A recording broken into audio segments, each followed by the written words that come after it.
अनोखी से हुआ किन्नर से विवाह। बुजुर्ग डॉक्टर ने आलाधिकारियों से लगाई मदद की गुहार। कानपुर नगर के बिधनू थाना क्षेत्र के ग्राम भारू बंगला निवासी डॉक्टर बुजुर्ग सत्य प्रकाश वर्मा ने इलाज के दौरान वार्ता में बताया कि प्रार्थी की पूर्व पत्नी की असमय मृत्यु के बाद रिश्तेदारों के कहने पर पीड़ित के द्वारा वर्ष 2017 में उसका विवाह अनीता कश्यप के संग हुआ था। विवाह के बाद जैसे ही सत्य प्रकाश को पत्नी के किन्नर होने की बात पता चली, पीड़ित अवाक रह गया। पीड़ित सत्य प्रकाश ने आरोप लगाते हुए बताया कि विवाह के पश्चात अनीता एवं उसके पिता बाबूराम भाई सनी मिथुन सुनील के द्वारा प्रॉपर्टी हथियाने के उद्देश्य से मकान एवं क्लिनिक पर कब्जा कर लिया गया है। सत्य प्रकाश ने बताया कि मौजूदा समय में खुद का मकान होने के बावजूद वो सड़क पर रहने को मजबूर है। पत्नी अनीता के द्वारा जबरन प्रॉपर्टी उसके नाम कराने जाने की बात कही जा रही है। आला अधिकारियों से न्याय की गुहार लगाते हुए पीड़ित प्रकाश वर्मा ने बताया कि अगर उसे न्याय न मिला तो आत्महत्या करने को मजबूर हो जाएगा।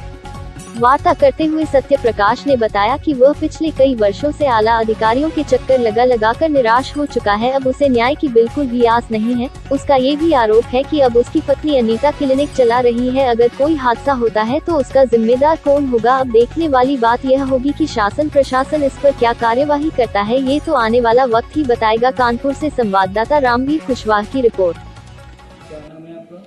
हमारा नाम सत्य प्रकाश वर्मा है। कहाँ रहते हैं? रहते बिधनू थाने क्षेत्र में भारू बंगला है, वहाँ रहते हैं सर। क्या दिक्कत हुई, किस लिए अब आज कहाँ पर लेटे हुए, कहाँ इलाज चल रहा है? सर हमारी शादी 2017 में एक षड्यंत्र के तहत एक किन्नर से करा दी गई। जब से शादी हुई तब से सर हमारा जितना संपत्ति है सब वो पूरी लिए जा रहा है।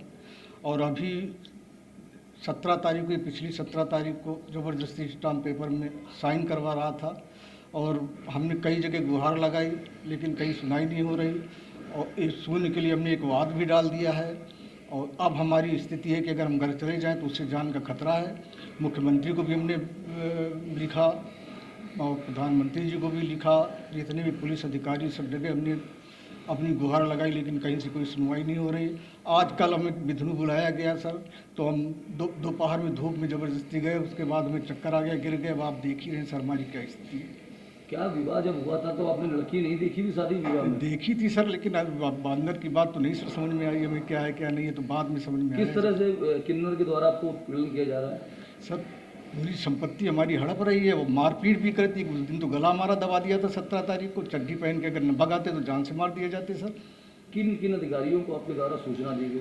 मुख्यमंत्री को दिया, प्रधानमंत्री को दिया, अपर पुलिस निदेशक को दिया और ये थाना अध्यक्ष बिधनू को दिया।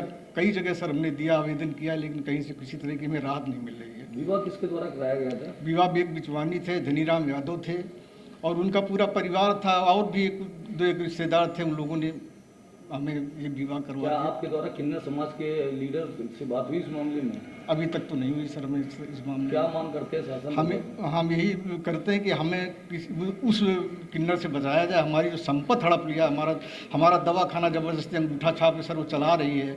कहीं किसी को अगर कुछ हो जाए तो उसमें हमारे लिए दिक्कत खड़ी हो जाएगी। किन्नर जो आपकी पत्नी जो है किन्नर, उनका क्या नाम है? अनीता नाम है सर। आपका क्लिनिक कहाँ पर है? ये भारू बंगला पड़ता है सर, थाना बिधनू में, पिपरगवा के पास। चूँकि आप पेशे से डॉक्टर भी हैं, जी जी, दवाखाना आपका है, तो आपकी जो पत्नी किन्नर है वो दवाखाना चला रही, क्या उनको अनुभव है दवा? कुछ नहीं सर, किसी को कुछ हो जाएगा तो झेलना हमें पड़ेगा। विनती यही कि उसे आप लोग रोकें सर। इलाज वो अभी भी जारी है? जी जी बिल्कुल इलाज कर रही। वो आते हैं लोग, दवा ले जाते हैं। तो क्या आपने सीमो चिकित्सा अधिकारी को बताया इस बारे में? इस विषय में तो सर अभी नहीं बताई। और अभी हमें पता चला है कि बराबर प्रैक्टिस कर रही है उसी बैठ के दवाखाने में। आज आप हॉस्पिटल में इलाज करा रहे हैं, क्या दिक्कत आपको आई? कल सर वहाँ से आ रहे थे, बताया आपसे, बिधनू से आ रहे थे। बिधनू में बुलाया था हमें ब्लॉक में बाबू ने। धूप में हम कचहरी में थे सर, SDM साहब से मिलने की इच्छा थी। धूप में उन्होंने बुला लिया कि आज ही आपका निराकरण हो जाएगा, आप जल्दी से आ जाइए। कचहरी का काम छोड़ के तो जब कचहरी दोपहर थी सर गए और वृद्धावस्था है, आए चक्कर आ गया, गिर गए। तब मतलब कुछ लोगों ने लाद के हमें यहाँ डाला है, तब से हमारा इलाज चल रहा है। क्या लगता है कि उम्र के अंतिम पड़ाव पे है, इस तरह का जो हुआ है, मानसिक रूप से कितना टूट चुके हैं? बहुत टूट चुके हैं सर। अब हमें तो लगता है आत्महत्या कर लें, कभी कभी ऐसा लगता है। अगर न्याय ना मिला तो क्या कि बिल्कुल